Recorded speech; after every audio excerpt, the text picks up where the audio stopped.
안녕하세요. 대치서비트 영어학원 고등관 부원장 신동희입니다. 오늘은 2025년 서울여고 1학년 2학기 기말고사 내신 분석을 진행해 보겠습니다. 먼저 이번 기말고사의 특징을 살펴보면 첫 번째로 25년도 9월 모의고사, 25년도 10월 모의고사, 그리고 EBS 수특라이트 일부 지문들이 시험 범위에 들어갔고요. 서울여고는 따로 교재를 구매하고 이런 것보다는 학교에서 나눠주는 프린트가 있는데 그 프린트 안에 이 해당 범위의 지문들이 포함되어 있는 형식이라고 보시면 됩니다. 대략적으로 지문은 40에서 한 50지문 정도가 되고요. 일반 다른 학교들에 비해서 아주 많다거나 적은 분량은 아닙니다. 그럼에도 불구하고 시험 대비 기간이 한 5주 정도, 길게는 6주 정도 된다는 걸 감안하면 굉장히 공부할 게 많은 건 사실입니다. 독해입 같은 경우에는 전형적인 수능형 객관식 문제로 출제가 되고요. 그렇게 어렵지 않아요. 무난한 수준이고, 물론 이 무난하다라는 얘기는 공부를 굉장히 꼼꼼하게 잘 한 친구들 기준으로 무난하다는 이야기고요. 그럼에도 불구하고 시험 문제가 그렇게 어렵진 않다. 객관식 독해 파트의 경우에. 그런데 문법 같은 경우에는 단순하게 본문 암기로만 풀 수 없는 문제들이 출제됩니다. 음, 예를 들면 begin 이라는 동사는 뒤에 ing와 to 플러스 동사 원형이 모두 올 수 있는데 본문에는 to 플러스 동사 원형으로 되어 있지만 문제를 출제할 땐 거기를 ing로 바꿔놓고 어법상 틀린 걸 찾으라고 나오는 거죠. 그러면 단순하게 본문만 암기하고 문법을 제대로 공부하지 않은 친구들은 내가 외울 때 to 플러스 동사 원형으로 되어 있었기 때문에 이걸 ing로 살짝 바꿔놓으면 그 친구들 눈에는 문법적으로 틀린 걸로 보이게 되겠죠. 그러나 문법 법칙에 따르면 ing도 되고 to 부정사도 되기 때문에 정답으로 고르면 안 되는 보기가 되는 겁니다. 그래서 그런 식으로 변형들이 좀 이루어지기 때문에 단순한 본문 암기로는 풀 수 없는 문법 문제가 출제되고요. 그리고 서답형에서도 역시 문법 문제가 출제되는데 틀린 걸 바르게 고치는 문제들이 대부분 출제가 되기 때문에 단순 본문 암기로는 사실 풀기가 쉽지는 않습니다. 그리고 네 번째, 이게 가장 우리가 주목해야 될 파트인데요. 서울여고의 서답형이 굉장히 어려워요. 한 몇 년 전에는 본문에 있는 주요 문장을 그냥 단순하게 암기해서 문제를 풀면 되는 그런 단순형 스크램블 문제가 나왔었는데 지금은 그렇지 않습니다.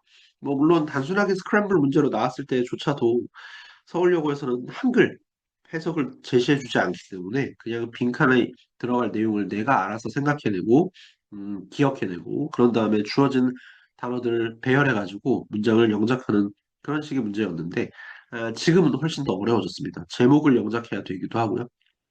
그리고 주제문을 영작해야 되는 경우도 있고 되게 다양한 형태의 논리력과 사고력을 요하는 그런 문제들이 굉장히 많이 출제가 되고 있고요. 높은 배점으로. 그리고 아까 말씀드렸던 본문의 주요 문장을 단순하게 영작하는 것조차도 지금은 있는 문장 그대로를 주기보다는 패러프레이즈를 해서 그 문장을 영작하도록 만들기 때문에 굉장히 어렵습니다. 그래서 객관식이 무난하게 나와서 객관식을 전부 다 맞추는 학생들도 서답형에서 점수를 너무 많이 깎이기 때문에 고득점 받기가 굉장히 힘든 그런 시험 문제가 되어버렸다. 그건 좀 염두에 둬야 되는 점입니다. 이 서답형이 굉장히 어렵게 나와요, 요즘에. 자, 그 다음으로는 이번 기말고사의 문제 출제 비중을 한번 살펴보도록 하겠습니다. 어법 문제는 총 3문항이 출제가 됐고요.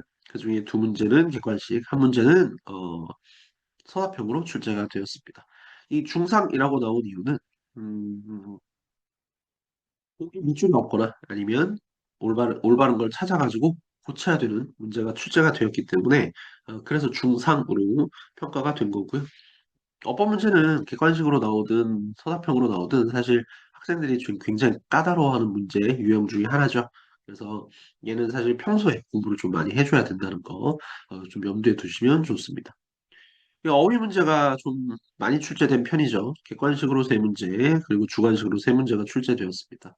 뭐, 물론, 객관식 문제로 출제될 때 뭐 영영풀이 같은 것도 있고요. 뭐, 다양한 형태의 어휘 문제가 출제가 되지만, 음, 객관식으로 출제되는 문제들은 이제 전형적으로 수능이나 모의고사에 나오는 본문의 문맥상 적절하지 않은 낱말을 찾는 문제. 이 정도의 문제들이 출제가 되는 거고요. 주관식 같은 경우에는 이제 필요한 단어를 적어 넣는다던가 이런 형태의 문제가 출제가 되는 거고 되는 거라서 거기도 좀 신중하게 꼼꼼하게 살펴봐야 될 필요가 있다는 거. 26문제 중에 6문제면 그렇게 적은 건 아니죠. 보통 우리가 학교에서 어휘 문제가 나온다 그러면 한 문제만 나오는 경우도 많고요. 한두 문제 정도 나오는데 6문제 정도가 나왔으니까 굉장히 많이 나왔다고 볼 수 있습니다. 그다음 독해는 객관식으로만 13문항이 나왔는데 아까도 말씀드렸다시피 굉장히 무난한 형태로 출제가 되었다. 그리고 객관식은 총 18문항 그리고 주관식은 8문항인데 제가 이야기한 것 치고는 여기 난이도 평가를 보시면 서답형도 중상으로 되어 있죠. 이 중상이라고 제가 표현을 한 이유는 뭐냐면 앞전에 봤었던 2학기 중간고사 대비 좀 무난하게 나왔다. 그런 의미에서 제가 중상을 준 거고요. 기말고사만 기준으로 따졌을 때는 이번 서답형도 그렇게 쉽진 않았다.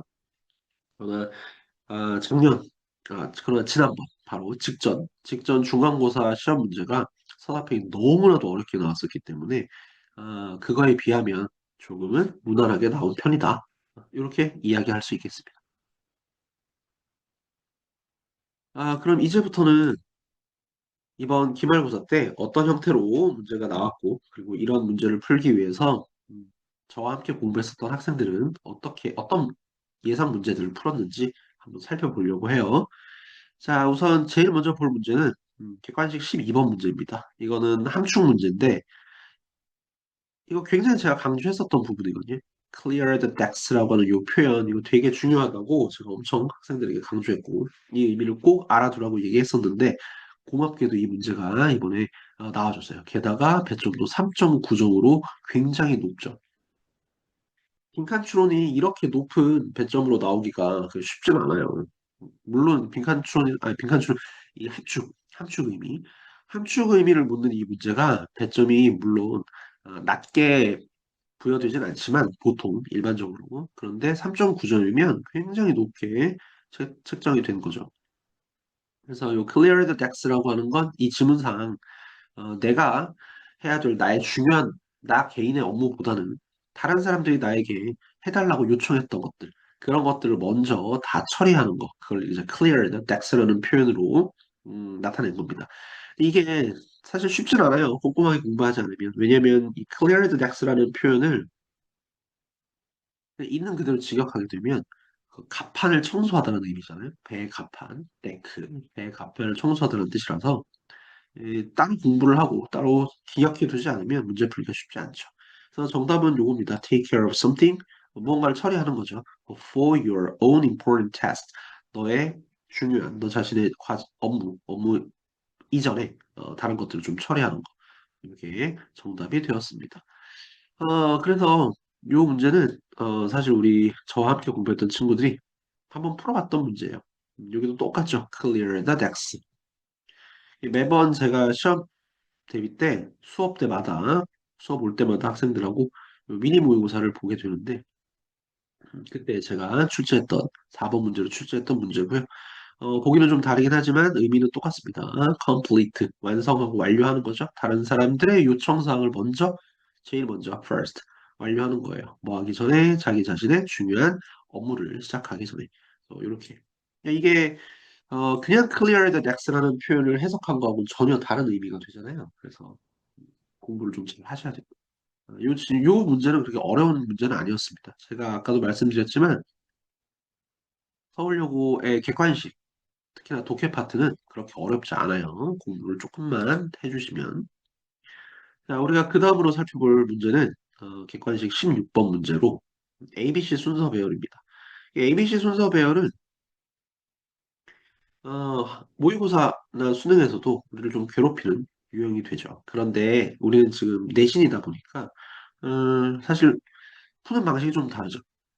모의고사 때는 우리가 정말로 논리로 여기 보이는 뭐 이런 데 보이는 연결사라든가 뭐 나스 같은 거 이런 연결사들을 좀 이용해 가지고 논리적으로 이렇게 요리조리 맞추는데 내신은 그렇지가 않죠. 내신 때 ABC 순서 배열은 그냥 핵심 단어. 연결사는 당연하고요. 이런 서치 시스템 같은 거. 그런 시스템이 어딘가에 나와 있어야 되겠죠. 그래서 이런 것들을 살펴보면서 이제 논리적으로 푸는 건데, 내신은 빠르게, 정확하게 빠르게 풀어야 시간이 부족하지 않으니까, 이런 주요 단어들이 어디에 붙어 있는지를 확인하시고, 요거 앞뒤에 뭐가 있느냐, 뭐가 배치되어 있느냐, 이런 걸로 어, 눈에 많이 익혀놓고 빠르게 그냥 풀어내는 문제가 되겠습니다. 지금 굉장히 높죠? 4.1점이에요.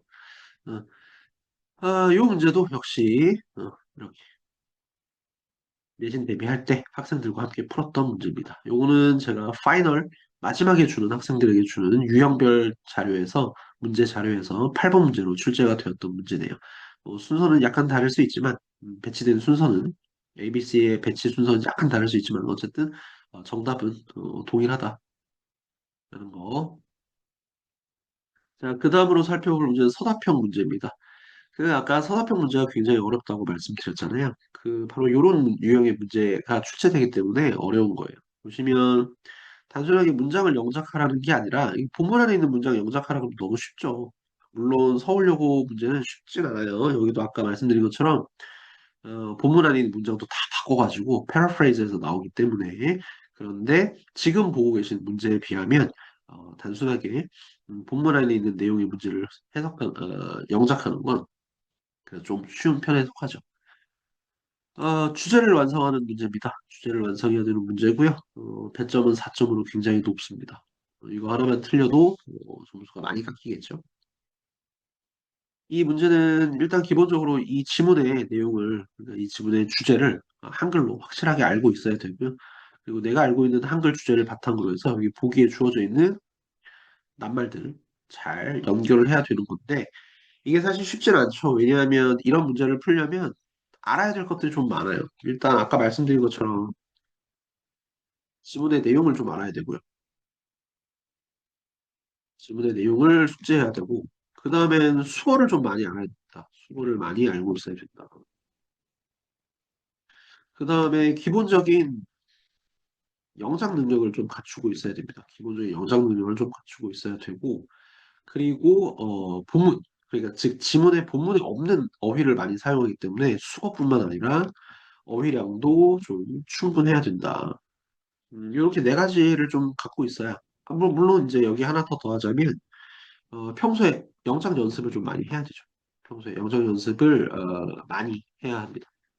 그런데 이 영상 연습을 한다라는 게 우리가 평소에 정규 수업, 방학 때 이럴 때 집중적으로 좀 많이 해봐야 실력이 늘지. 내신 기간 5주 혹은 좀 길게는 6주 이 사이에 해결하기는 좀 쉽지 않은 영역이긴 해요. 그래서 이번 1학년 1년 동안 이 영작 부분에서 소다평중 영작 부분에서 좀 많이 점수를 깎였다면 방학을 이용해서 영작 공부를 좀 많이 하시는 게 내년에 내신 등급을 잘 받는데 도움이 될 거라고 생각합니다. 그래서 어쨌든 요 문제가 굉장히 어려운 문제라서 잘 살피셔야 됩니다. 뭐 이렇게 구간 구간 이렇게 연결해서 아예 한 묶음으로 주는 경우들도 있죠. 이렇게 연결해서 한 묶음으로 주는 경우도 있지만 이거 많이 준다고 해서 이렇게 연결해서 준다고 해서 마냥 이어붙일 수 있는 건 아니에요. 왜냐하면 요런데 여기 대부터 여기까지 잠깐 살펴보면 대부터 여기까지는 관계대명사잖아요. 그래서 앞에 있는 이 sleep deprivation이라는 이 표현을 이렇게 이 단어를 꾸며줘야 되는데 이 관계대명사가 앞에 있는 명사를 꾸며주는 역할을 한다. 그리고 관계대명사 뒤쪽에는 뭐 주어가 빠져있던 목적어가 빠져있던 보어가 빠져있던 뭔가가 빠진 불완전한 문장이 와야 한다. 이런 사항들을 알고 있지 못하면 아무리 단어를 친절하게 보기에 제시해줘도 문장을 완성할 수가 없어요. 그래서 사실 이런 주제문 영작 같은 경우에는 우리가 문법, 어휘, 수거, 그다음 기본적인 영작 실력, 전반적인 영어 실력을 갖추고 있는 상태에서만 문제를 풀 수 있다. 그래서 사실 어찌 보면 이 문제는 1등급을 가려내기 위한 킬러 문항에 해당될 수도 있겠다. 변별력 문제에 해당될 수도 있겠다. 다음으로 보실 건 실제로 아까 나왔던 실제로 출제되었던 문제를 제가 학생들하고 같이 풀어봤던 문제입니다. 그래서 기말 대비 실전 모의고사, 제가 항상 실전 모의고사를 보거든요. 매 시간마다 그 실전 모의고사 5번에 해당됩니다. 이 미니 모의고사를 보다가 일정 기간이 지나면 이제 100점 만점의 실전 모의고사를 보는데 그때 시험에서 서답형 5번으로 출제됐던 문제예요. 얘도 역시 배점은 높죠. 어, 3점으로 배점을 측정했는데 제가 내는 다른 문제들이 한 2점 정도, 1.2점 정도인 거로 따지면 그러면 이런 배점이 굉장히 높게 제가 측정한 겁니다. 측정한 겁니다. 게다가 여기는 이제 어형 변형도 있죠.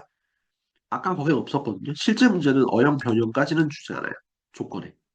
실제 출제되는 시험 문제는 여기 보시면 어형 변화가 없다라고 되어 있죠. 어형 변화까지 제시하진 않는데 우리는 시험 대비를 하다 보면 어떻게 나올지 알 수가 없으니까 그러니까 가장 어려운 파트의 문제도 풀어보고 쉬운 파트, 무난한 파트까지도 문제를 풀어봐야 되는 음, 거죠. 그래서 제가 출제할 때는 이렇게 어형 변화가 있는 형태로 출제를 했다. 음, 그래서 여기 단어도 비슷하게 묶어주는 것들도 있고요. 이렇게 묶어주기도 하고 관계대명사 같은 건 단독으로 주기도 하고 이렇게 묶어주는 경우도 있고 그렇게 해서 매 시간마다 영상 연습을 하니까 아주 완벽하진 않아도 어느 정도 열심히 하는 친구들은 조금씩 조금씩 향상하는 모습을 보이더라고요. 그래서 이게 자주 이런 연습을 해주는 게 좋습니다.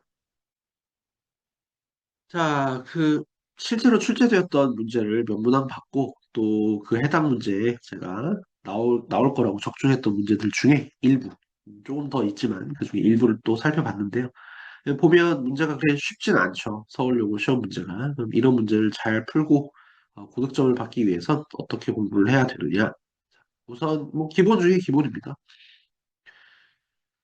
본문의 내용과 주제를 반복적으로 학습해야 돼요. 아까도 얘기했지만 객관식 내용 문제, 독해 파트는 굉장히 무난하게 출제가 되기 때문에 본문의 내용을 잘 숙지하고 눈에만 잘 익혀두기만 해도 무난하게 풀 수 있습니다. 그러나 주제 같은 건 굉장히 꼼꼼하게 기억해야 되는 이유는 딱 하나죠. 서답형. 서답형의 주제 혹은 제목 영장 문제가 출제되기 때문에 이 문제를 풀기 위해서라도 주제는 굉장히 꼼꼼하게 반복적으로 학습을 해주는 게 필요하죠. 주제를 모르면 단어가 아무리 쉽게 제시돼도 주제를 모르는데 어떻게 영작을 하겠어요? 그다음 두 번째, 주요 문법과 표현을 암기하고 유형별 문제를 풀어야 됩니다. 어법 문제는 항상 모든 학교에서 문법 문제는 우리를 괴롭히죠. 그래서 주요 문법을 공부하라는 얘기는 사실 다른 게 없습니다. 문법은 대부분 공식으로 이루어져 있거든요. 이 문법 공식을 잘 암기하라는 얘기예요.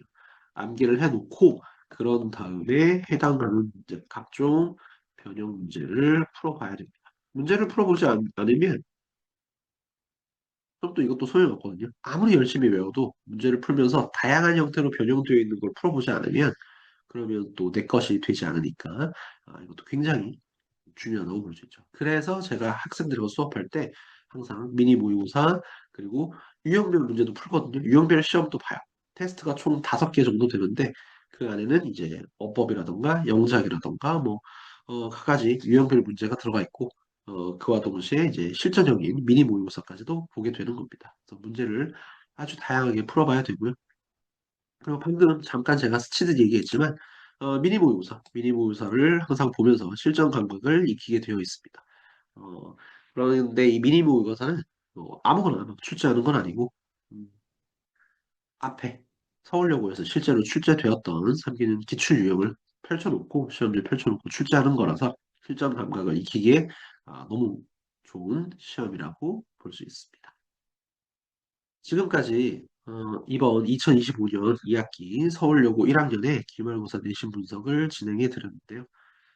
이제 1학년은 끝이 났습니다. 시험 결과가 좋은 분들도 있을 거고 좀 아쉬운 점수를 받은 분들도 있을 텐데 이제 겨우 1학년 끝났을 뿐이고요. 남아있는 2학년, 3학년 잘 마무리해서 좋은 대학을 가시려면 혹은 원하는 대학을 가시려면 이번 겨울 방학이 너무나도 중요한 시기라고 볼 수 있겠습니다. 어, 힘드시겠지만 공부에 정진하시고 집중해서 내가 부족한 부분 많이 챙기시길 바라고요. 다음번엔 2026년 1학기 중간고사 내신 분석으로 다시 돌아오도록 하겠습니다. 감사합니다. 대치 서미트 영어학원 고등부 부원장 신동이었습니다.